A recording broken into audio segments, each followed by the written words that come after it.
Croeso Channel Black Fluid. The Yellmach Chronicles by MC Morrado. Dead on arrival, March 18th, 1932. It was hard for us to sleep last night. Poznan bomber planes were flying overhead all night long, dropping bombs that made the very ground shake. Chemical weapons made a more whistling, hiss-like sound when being dropped from the sky compared to regular air raid bombs, being dropped from above in equal amounts as regular air raid bombs. Watching from a brake van window let me see how it was done. Chemical weapons are dropped. A deadly fog wafts throughout before ignited by standard Poznan air raid bombs being dropped in the same area shortly afterwards.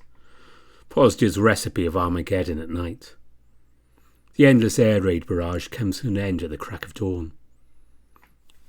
At dawn, we got up, ate breakfast, and went to the bathroom outside before continuing our journey to Pospila. I cleaned ashes from the tank engine smoke box, dumped ash and embers from yesterday out of the firebox, doing my usual morning procedures of getting a locomotive ready for the day before we started moving. Derrin took a turn at being the driver, and Alex took a turn as fireman. By morning I felt tired and exhausted. The grey wolf shovelling coal right now is more than happy for us to take turns.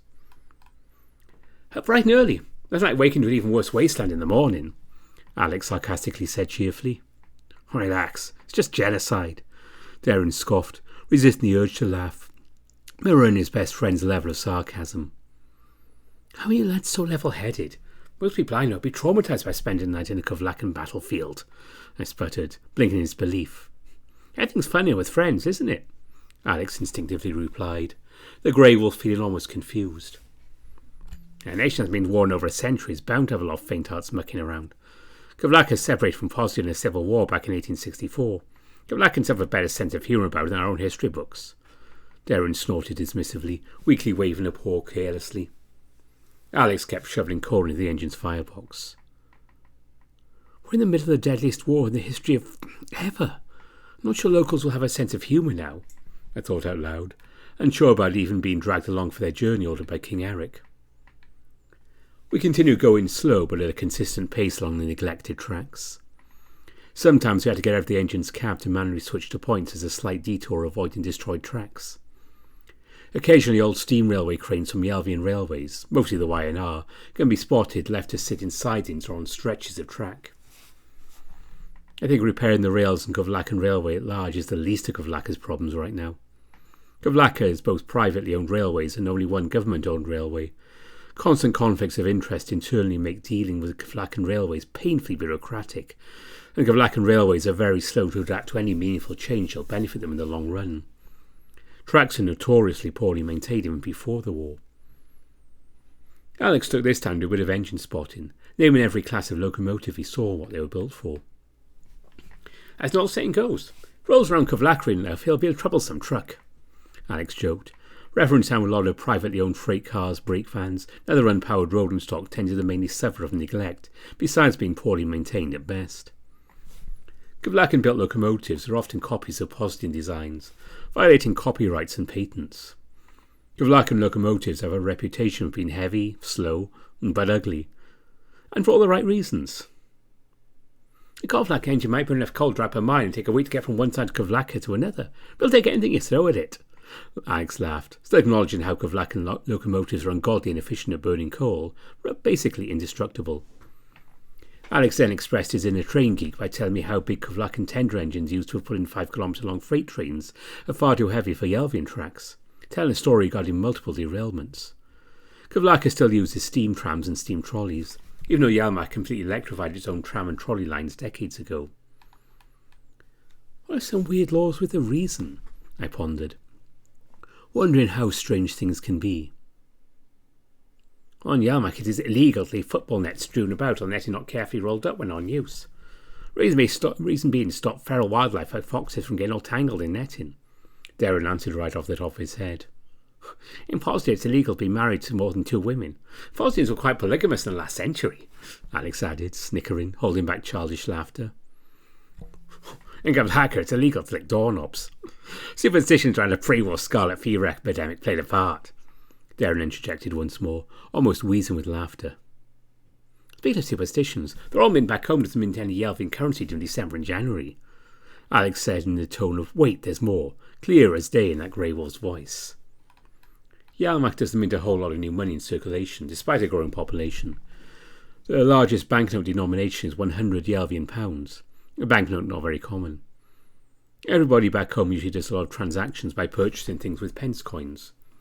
Before the war started 2 years ago, £1 coins were silver, 50p coins were smaller but still silver, 10p coins were solid brass, 5p and 1p coins were copper.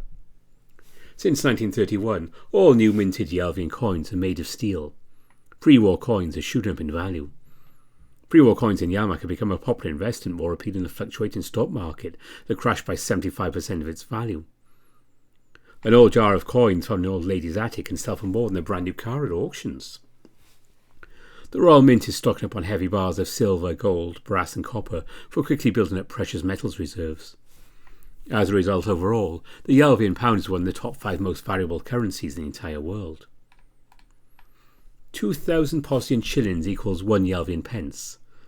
50 Kovlakkan zlotys equal 1 Yelvian pound. 20 Ravenian francs equals 1 Yelvian pound. Living abroad would be pretty darn cheap given how exchange rates are in favour of the Yelvian pound. My sister is a massive coin collector. She's been separating every kind of pre-war coin you can think of and filling jars accordingly. Derrin jokingly commented upon changing the subject as we made our way along the tracks inside the cover black tank engine. "Wow, she must be rich," I gasped, now taking a turn shoveling coal into the engine's firebox, letting Alex take a break. "Mate, I make £1,000 a month building whatever our country needs. Every employee hired in my workshop answers to me," Derrin scoffed. The Lynx admitted to having an extremely high income. "I make £500 a year before taxes. An average Yelvian household on one income makes £310 before taxes. I can't imagine how a Lynx making a whopping £12,000 a year, who personally owns 3 locomotives, would live.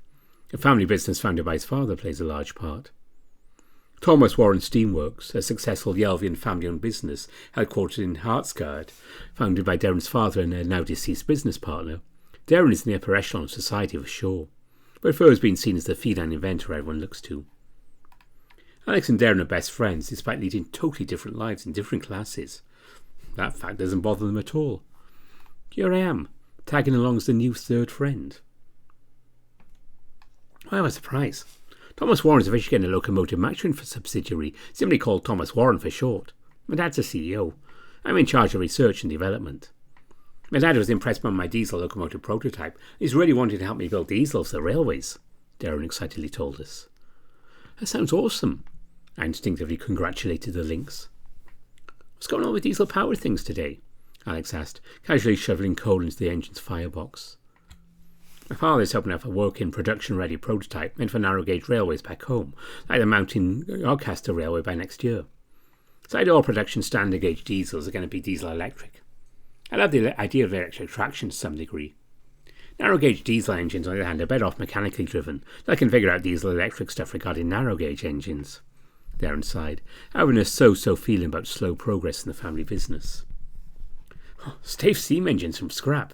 King Eric does it too. Alex nervously chuckled, made very uneasy by the idea of diesel locomotives replacing steam. I'm not trying to replace steam. My intention for diesel is to have them work alongside all the steam engines. It's a cheaper to operate alternative, so enough money can be saved to keep all steam engines well looked after. Derrin reassured us he isn't trying to replace steam on purpose. These will replace all the steam-powered boats back home so fast. I don't care about boats, but you can see why I'm a bit sceptical, Alex reluctantly admitted, visibly bugged by diesel locomotive ideas. I see where you're coming from, mate. Let's see. Remember 6 years ago we headed into a rail show in Hartsgard? Some mad scientist built an engine running on both steam and diesel. Mad scientist lad even gave a demonstration of it pulling trucks. Remember, it mostly looked like a regular steam engine. The body was a little smaller, ran on fuel oil instead of coal. You know what? I could have my father have his designers drop a new steam diesel hybrid for production, Derrin replied to the Grey Wolf, while pulling out a small notebook to write in with a black pen. Oh, I like that idea. A weird hybrid engine gives off a memorable sound, like both the diesel engine running crossed with steam whoosh out of cylinders, Alex crooned, scratching his chin. Derrin and Alex's banter about all things training-related kept me from being completely alone with my thoughts. Very rarely a Kovlakkan locomotive passed by us, or in a freight train, including tanks, armoured vehicles, and munitions. Kovlakkan locomotives, still working by a miracle, shot out heavy black smoke from their funnels. in a state of appearing very worn out, with exteriors heavily weathered by exposure to the elements for several years. So far, no Kovlakka locomotive looks to be in a state of passing any strict monthly regulatory Yellvian safety inspection. Signs of life on the war-torn neglected railways meant we were getting pretty close to Pospílen by now. The tank engine Ron stood as a more refined, superior Yellvian locomotive. Kovlakkan railways have a rare Pozdian engine, or even an old Yellvian engine here and there, or in equally weathered and abused states of constant use and little proper maintenance. Even in abused, weathered states, old Yellvian locomotives still had cleaner steam and smoke for their funnels. Yellvian railways back home often still use locomotives much older than the ones seen so far in Kovlakka, but in almost pristine condition. The lack of proper safety precautions and proper care in locomotives in Kovlakka is anxiety-inducing. I know Kovlakka only started building steam locomotives in 1900, but even I can admit the country's engines are clunky ash-spewing coal hogs on rails. Yellvian locomotives are built to run as efficiently and powerful as possible, all while burning Yellmach's low-quality coal. Yellvian locomotives burning oil is insanely efficient compared to bituminous or lignite coal. Posters, radio announcements blaring, almost every piece of visible media are all in Kovlakkan. I wish I could read Kovlakkan. I don't know how to speak English. Alex is fluent in understanding Kovlakkan. Almost every nation in Yozo has its own language. Pozdia speaks Old Saxon, Yellmach speaks English, Kovlakka speaks Kovlakkan and Old Slavic. Rovan speaks Latin like 4 other countries in southern Yozo. All examples of many languages used over the continent. Yellmach is on the northwest corner of Yozo as one big island with unique culture. Eventually, late in the afternoon before sunset, we made it to Pospílen at last. The tank engine came to a stop inside a bombed-out big central train station devoid of anyone else. "Wow, this place is huge!" Alex exclaimed, the grey wolf's voice echoing. "Too bad area's turned into a dump," Derrin muttered, noticing massive holes in the train terminal's roof. We made sure the special coach and brake van was still intact and securely coupled to the black tank engine for exploring on foot, holding hand-cranked torches for when it gets dark. We each took a gas mask to hang around our neck in case we happened to be where chemical weapons started being dropped at night. Hopefully somebody's still alive for holding peace talks with Pozdia. Derrin sighed sadly, leading the way to this dilapidated, once beautiful train station. "I hope so," I grunted, hoping to go all this way for nothing. I followed the Lynx and Grey Wolf out of Pospílen's big central train station to one somewhat lively city. Gunfire is heard in the distance. Most buildings still stood despite being bombed. Locals are skittish, keeping their children close. Rubble lay everywhere. Locals appear malnourished, wearing dirty, tattered clothes. Armoured vehicles slowly drove round, patrolling the streets. One soldier manning a mounted machine gun at all times in any armoured vehicle which had a mounted machine gun. "Are they going to shoot us?" I asked, discreetly pointing to the armoured vehicles passing by on the city streets. "Don't be daft. As long as I'm not causing any trouble, we'll be all right." Derrin brushed my question off. We walked aimlessly, using Alex as a help to read local street signs or find our way towards Pospílen's big government building where the new Prime Minister is. One normal war-damaged pre-war brown Tudor sedan drove around slowly on the rubble-coated streets. I recognised who was driving. It's none other than Sergeant Kowalski. One deranged Arctic fox with the right side of his face horrifically burnt and charred is easily recognisable. Sergeant Kowalski turned his head, staring wide-eyed at me while driving, attempting to smile before turning his battered car around to begin stalking from behind the wheel. "Guys, I've been stalked by one burnt fox," I whispered low enough so only Alex and Derrin heard. "Kowalski!" Alex yelped, panicked by those very words. "Who?" Derrin questioned, one brow raised. Sergeant Kowalski sped up in his car, driving off of the road before stopping on the sidewalk in front of us. "Hey, Yellvians, what are you neutral cowards doing here?" "Why did you bring a friend? Why?" "State your business, you foreign weaklings." "Oh, don't listen to him." "Answer me or die." Sergeant Kowalski spoke in his 2 voices, one normal voice sad, one deep guttural angry voice. The Arctic fox held a revolver in his partially burnt right hand pointed at us. Sergeant Kowalski twitched slightly when switching between voices. "Don't shoot, we come in peace. Where's your new Prime Minister? We need to meet with him at once." Derrin broke our silence, attempting diplomacy of the madman. "Oh, he put on this earth to suffer." "Get in the car, now. You all might be useful." "Oh, don't listen to him. Don't listen to him." "Get in." Sergeant Kowalski jittered, still holding the gun to us at point-blank range. We nervously got into the back seat of his war-damaged automobile. Sergeant Kowalski then got back in his car to begin driving us somewhere. The burnt Arctic Fox's bloodshot right eye stared us down and blinking, while the normal left eye was focused on the road ahead. Seeing anyone's eye move in ways it shouldn't sends a feeling summarised in these following words. "I think I'm going to be sick," I gagged, trying not to vomit out the breakfast I had this morning. "Not in here, you're not." "I paid for this brand new before the war started." "If you so much as spit, I swear to God I'll skin you alive." "What's the point? My car is already ruined anyway." Sergeant Kowalski snapped, both voices contradicting each other. Derrin now understood why Alex and I were afraid of the Arctic Fox. "What happened to you?" Derrin bluntly asked, surprisingly doing so in a way which didn't come off as rude. "Why, are you a spy?" "I'm only 23. I'll be 24 in July." "What are you doing?" "I was 17 when I enlisted in the Kovlakka army. I grew up without electricity or any of those modern things you Yelvins take for granted. Most of our countrymen are dirt poor. When the war started, it's come the end of my 5-year enlistment. But things changed. No discharge during war times. Everybody dies." "Almost 2 years ago. Oh, God. My pregnant wife and infant son were taken out of my house, thrown to the ground, and executed by Faustian cowards. I wasn't there when it happened. I was busy fighting for the motherland on the battlefield. We have nothing left to lose. Kill everybody. Make every street run red. Kill, kill, kill. My entire family is dead and I wasn't even there to stop it. Wife and son were only 2 of the casualties I wish I could stop. Murder on my mind. Kill count is currently 1,332 by my force. I am not done." Sergeant Kowalski attempted explaining, although both voices were interrupting each other. The normal left side of the Arctic Fox's face looked deadpan, and the left eye wanting to hide sombre sadness. The grotesquely burned right side embodied anger and pain, with the bloodshot right eye staring us down with homicidal rage. "I'm 25. Thought you were older than me, but I guess not. Wars ate you horribly." Alex half-jokingly chuckled, unintentionally coming off as rude. "Shut up!" Sergeant Kowalski snapped, making the grey wolf flinch in fear. Sergeant Kowalski soon drove into Kovlakka military base to show an identification card to a guard booth attended by one soldier. He stopped the car outside an infirmary before we were out to follow the Arctic Fox. Pospila is this nation's least destroyed city. We are in the last stand now. I want to show you something. Now! Sergeant Kowalski stated, ordering us inside the infirmary reeking of death and bodily fluids. The Arctic Fox walked very slow upon entering, letting us take in the view of disfigured and injured soldiers. By comparison to soldiers being treated inside, Sergeant Kowalski didn't look too bad. Alex watched a feline soldier's feet destroyed by a landmine being cut off with a saw. I don't blame Alex for feeling squeamish. We are running out of men. Our only option is to repair soldiers and reconstruct their damaged faces while sending them back out. No fresh meat put out for the slaughter. Doctors have gotten much experience reconstructing faces and building prosthetic limbs. By now, we have the best surgeons in the world.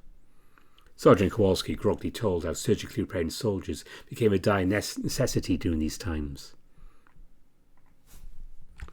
You're actually right about Kovlakka having the best surgeons on earth. My older cousin is a doctor. You'd be impressed by what your countrymen can do.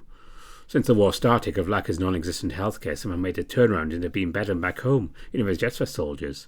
Prosthetic limbs and facial reconstruction near a field of study in Yellmach, Derrin crooned, sounding genuinely impressed. Speaking of prosthetic limbs, my brother lost a leg in a railroad accident. He was amputated by a narrow-gauge engine just above his right knee. My older brother walks around with a clunky wooden leg.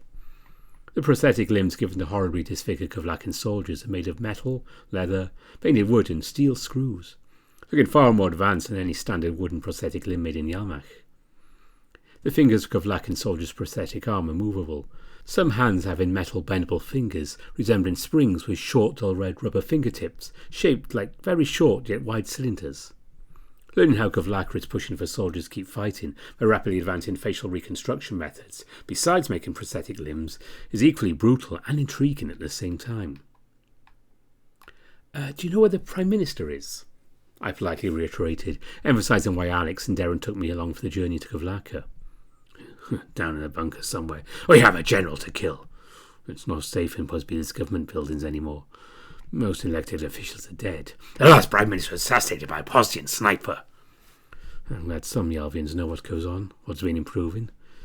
Call me Kowalski. My first name doesn't matter. The Arctic Fox answered to his best ability. We thought it was better to skip formalities by simply calling Sergeant Kowalski, simply Kowalski for short. My journey with Alex and Derrin has made me learn more about what goes on inside Kovlakka and the wartime technological advancements made. Back home in Yellmach, in 1930, when trade became complicated due to a war abroad, King Eric signed legislation making recycling of metal and glass mandatory to prevent shortages.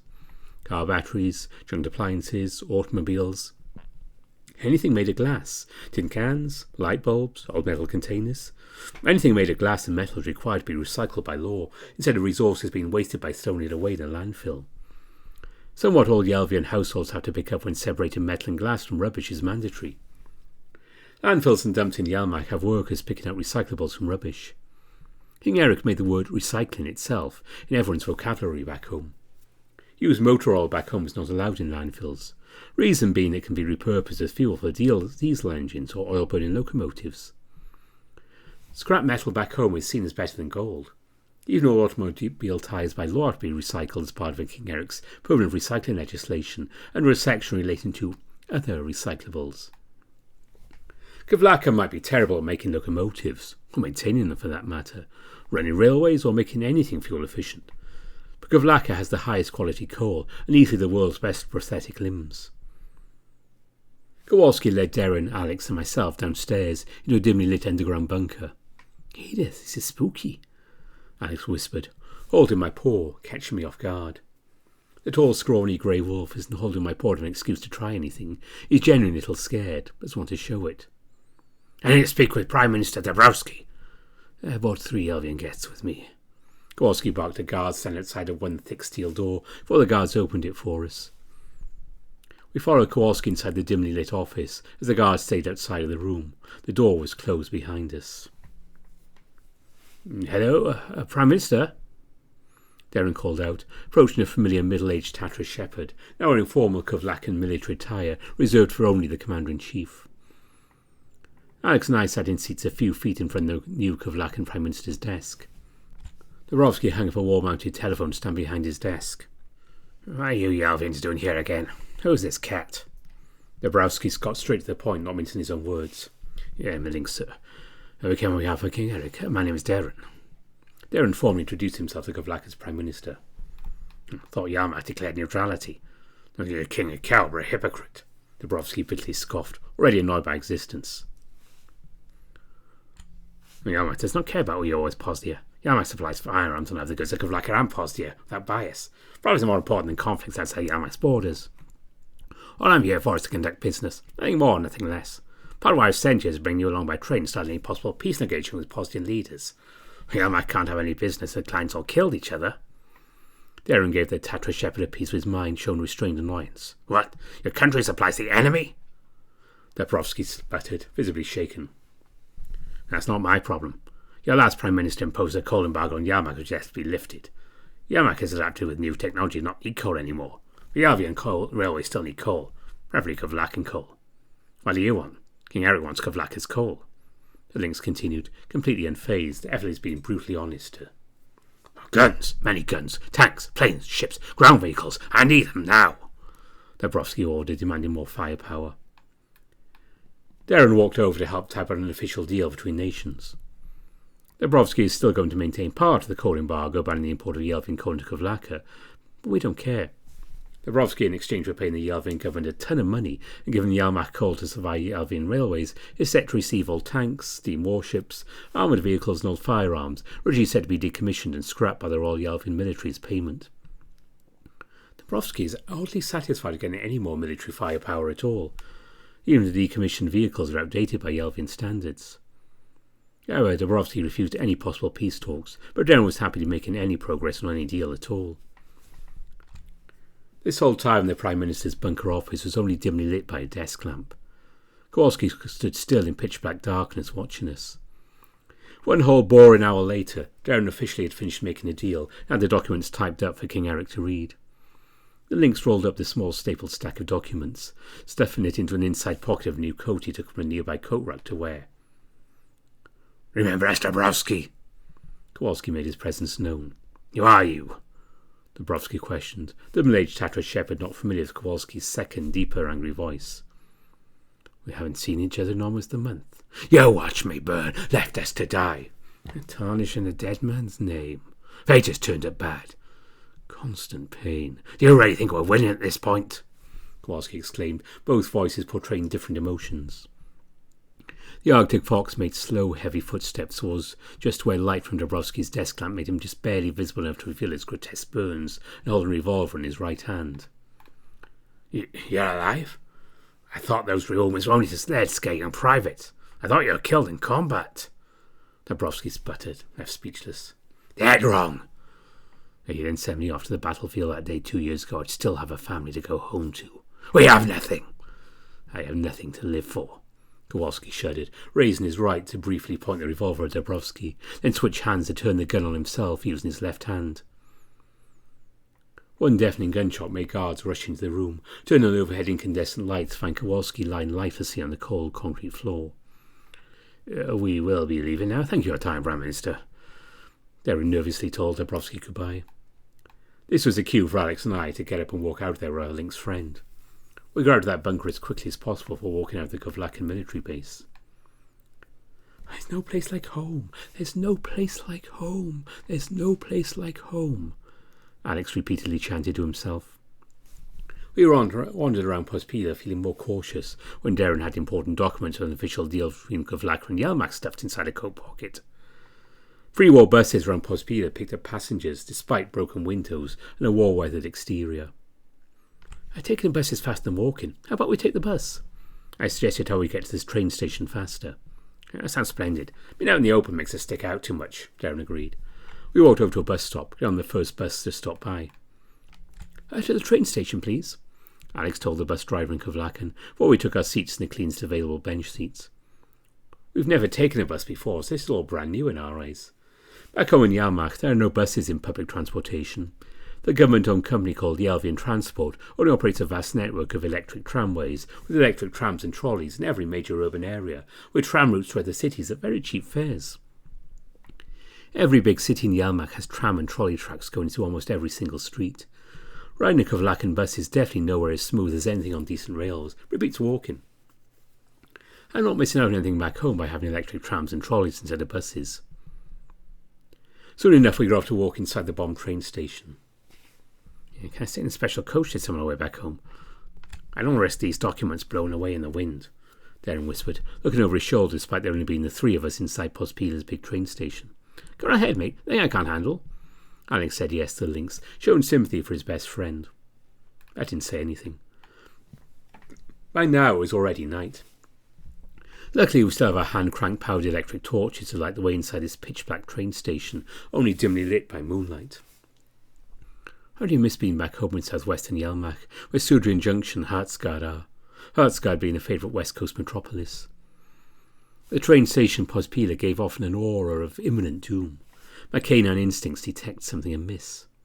Alex can sense it too. We hurried towards the train terminal. The black tank engine was right where we left it.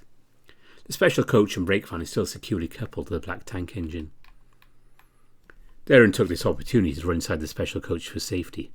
"Let's hurry. We've only been in Pospila for 3 hours. We'd better get back home," Alex sternly stated, being more serious than his usual train-loving self. I followed that grey wolf back into the safety of the black tank engine's cab, where we began lighting a fire in its firebox. "Wouldn't it be funny if cobblers somehow ran along tramways, causing confusion and delay?" I snickered. A weird thought crossed my mind. One to prevent us from being bored while waiting for the tank engine to fully warm up and get up to pressure. "Not really. Besides, the standard gauge old steam tram couldn't run on tram gauge tracks. When the Yellvian Transport committed full electrification in 1913, all the old standard gauge tracks used by old steam trams and trolleys were torn up. A new kind of upgraded track called tram gauge became a new public transportation standard, due to many complaints of steam trams being too big for Yellvian streets. Tram gauge is obviously smaller than standard gauge, still a little bigger than narrow gauge. Those electric trams and trolleys are easily clocking millions of miles to our people's transportation needs with very little maintenance and a proper scrub down when needed." Alex told me some of his extensive knowledge on the homeland's railways. It's a good thing I'm paired up with him, since I'm the new lass working on the railway. He's a walking cane and railway encyclopedia. Millions of miles, you say? I replied, blinking wide-eyed in disbelief at such astronomical numbers. Yeah, for sure. Narrow-gauge engines in the mountainous northern half of Yellmach are busy little things running well over 100,000 miles a year each. You can only do the math when they're mounting yardcasters, railways, all these engines carrying service were in the 1860s. The Yellmach is a tourist attraction for everyone young and old, seen old iron horses chugging along for longer than most people have been alive. The oldest engine working in Yellmach is the red narrow-gauge engine built in 1864.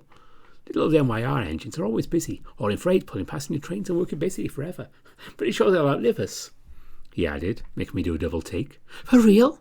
I sputtered, shocked. Oh yeah, King Eric likes to keep a frugal tradition of the Albion Railways by keeping old locomotives running in tip-top shape. A well-maintained old beauty goes a lot further than a neglected new engine, as he always says. Oh, the engines of the YNR are actually older than new, and a good chunk of engines in the YNR are from the last decade. Alex boasted as the grey wolf's tail started wagging. The Albion locomotives were well looked after and known for having extremely long lives compared to foreign imports. There are some fairly new steam locomotives on the Albion rails, but not a whole lot. I remember growing up close to the MYR as a pup. Everyone's still using decades-old narrow-gauge engines for everyday rail use, despite automobiles not being common, is astounding. Steam lorries and traction engines are still king of the rural north of Yellmach, despite having no coal. Farmers are a creative bunch, running everything steam on agricultural waste and mucky water. Since the whole war embargoes, petrol and diesel lorries have gradually started replacing mighty steam lorries. Since rapid industrialisation beginning late last century, 65% of the Albion population lives in the southern half of Yellmach for factory jobs.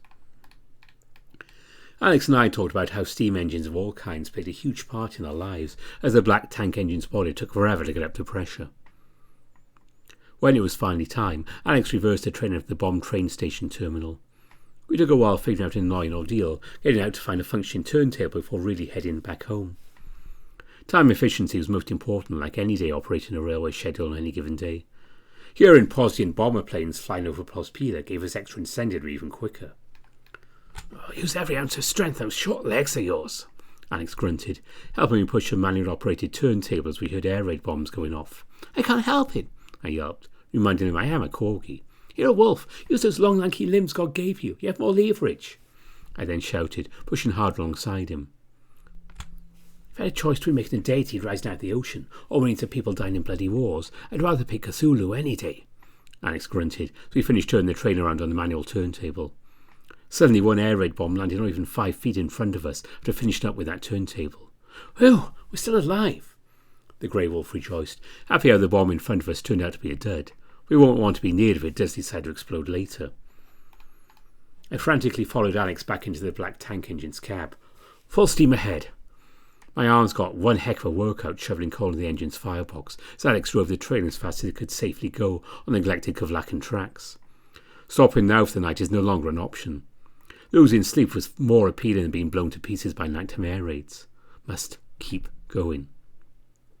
Whenever I started getting a bit drowsy in Kovlakka on our way home, bombs being dropped and exploding jolted me fully awake again. Alex was already used to pulling all-nighters as a train conductor with years of railway experience. Working throughout every minute of this gruelling night, burning the midnight oil, shoveling coal into a black tank engine's firebox, helping Alex refuel the engine with coal and water, and running non-stop until we're back in Yellmach is an exhausting experience through and through. After this, I think I'll have a long nap. My overalls are filthy. I'm all sweaty and covered in coal dust, and I am really bloody tired. There we go. That was episode 4 of the Yellmach Chronicles. And we'll be having another episode in September. So I hope you're enjoying this one. Coming up, there won't be anything this weekend. So I'm recording this so far ahead. I don't think what I'm doing. I'm actually taking a quick break. I'm having a holiday.